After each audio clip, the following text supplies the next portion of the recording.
The Indiana Fever may have made the worst error in WNBA history, one that might cost millions. Behind the scenes, there is a much more explosive situation that is being kept quiet.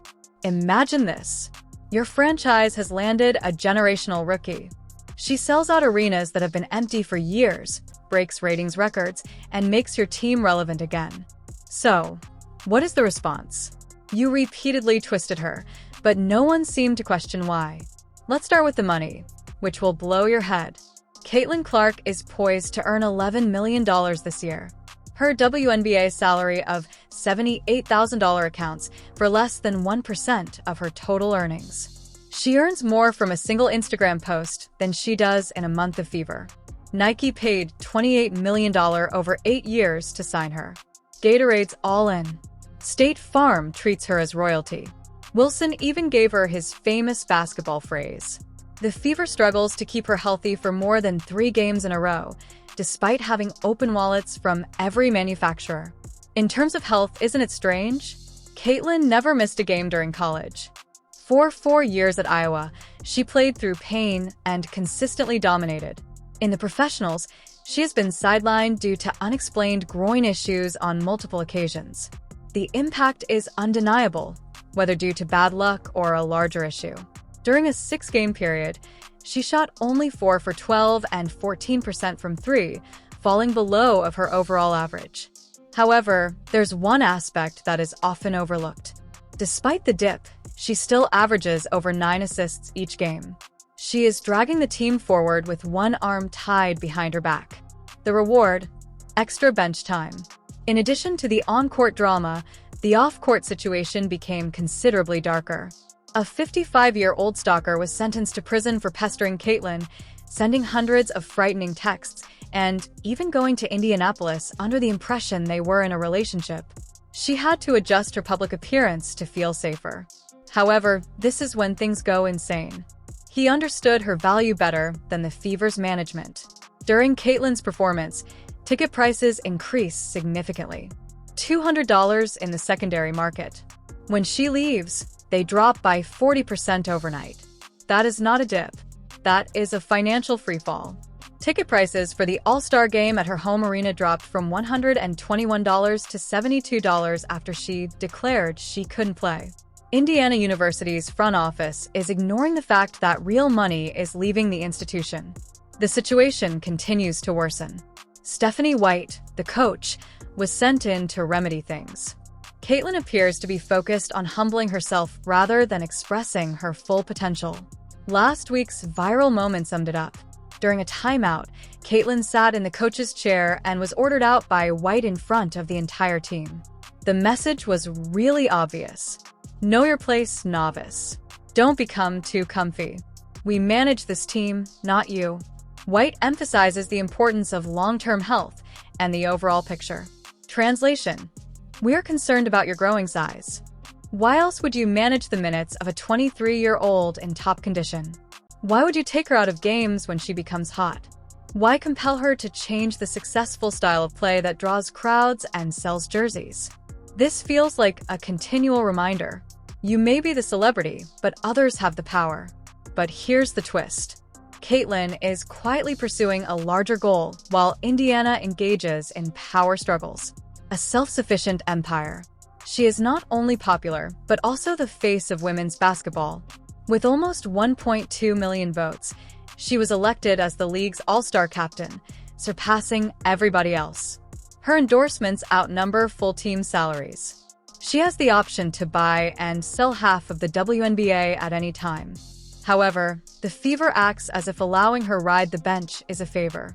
I have insider information, and here's where things get wild. Caitlin is set to become a free agent in 2027, and other teams are already clearing cap space. The New York Liberty is offering her a lucrative contract and several marketing opportunities. Las Vegas excels. The casino would likely be renamed in her honor. International squads are negotiating 2 7-figure deals in Europe. China is making incredible incentives, including team ownership opportunities. Ice Cube previously offered her $5 million as part of the Big Three. She has more alternatives than a Vegas buffet. And the Fever is over here, acting as if she should be grateful for table scraps. A common joke within the league. Indiana transitioned from economy airlines that require water fees to luxury planes overnight. All because of a single player. Instead of protecting her, they engage in power struggles reminiscent of reality television. Imagine winning the lotto and then whining about taxes. Want to know how awful things have gotten? Players who go 2 for 14 are commended for maintaining their confidence, while Caitlin receives criticism for taking one disputed 3. Veterans who couldn't hit the water from the beach now have a permanent green light. Despite being the best shooter in club history, he is advised to remain patient. Referees are shaking their heads at the blatant double standard. Here's a stat that should make every fan angry. WNBA players receive only 9% of league earnings. Compare that to NBA players, who receive 50%. Caitlin increases item sales by 500% and attendance by 40%. What is the response? They are doing everything to push her away. The funniest aspect is that Fever management believes they have power in this situation. They believe Caitlin prioritizes others' needs over her own. Those who believe she needs them more than they need her are mistaken.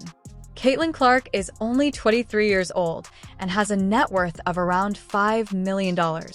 Her endorsements will safeguard her career even after she retires from sports. She has a devoted fan base who would follow her to Antarctica if she established a Penguin basketball league. Here's a shocking statistic for all executives in Indianapolis. When asked if they would continue to support the Fever if Caitlin departed, 86% replied no. That is not just loyalty. That is obsession. That is not a fan base. This is a roaming army. These individuals did not purchase Fever jerseys for the name on the front. They purchased these for the name on the back. Consider the playoffs in Connecticut to understand the level of pressure she is under. Jonah Carrington claimed to have inadvertently hit Caitlin in the eye. When asked about it, Carrington became defensive, and the Suns' leadership attempted to frighten the media into abandoning the story.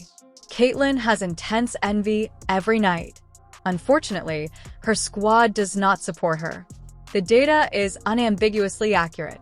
Caitlin's presence on the court attracts millions of viewers to games. Without her, they struggle to achieve 200,000.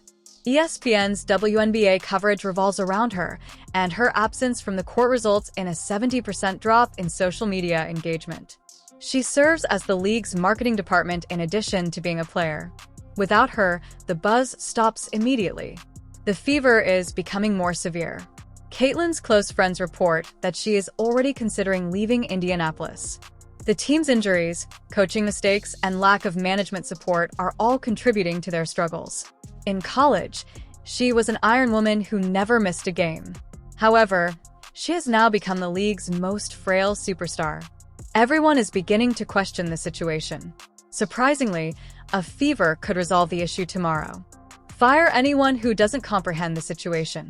Bring in coaches who will allow Caitlin be herself.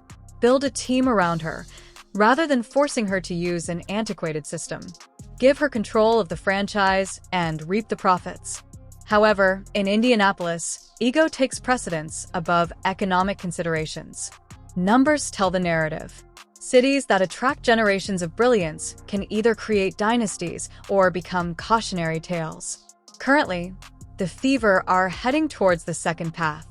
They're about to be the squad that had Caitlin Clark but lost her.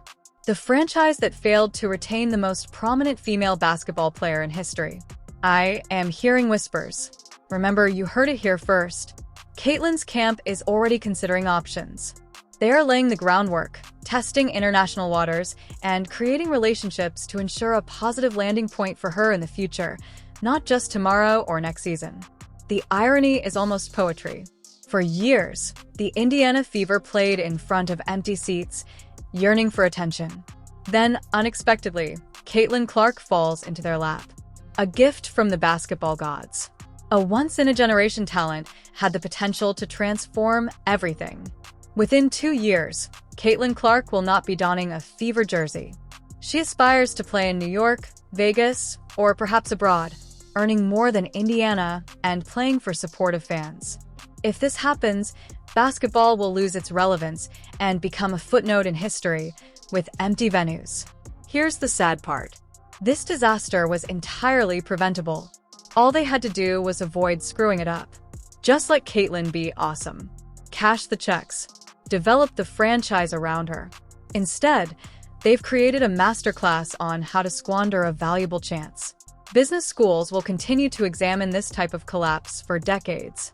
The Fever will discover the consequences of treating a $100 million athlete as if she were on minimum wage. Caitlin Clark doesn't need Indiana Fever, so when the circus leaves town and takes away all the ticket buyers, they'll know what they've lost. She never did. For a little while, they needed her. Instead of accepting it, they shoved her out the door. Do you think this is the biggest error in WNBA history? Hit like. Want to know where Caitlyn will go next? Subscribe. The narrative is just getting started. Leave a comment. Where should Caitlyn go once she escapes Indianapolis?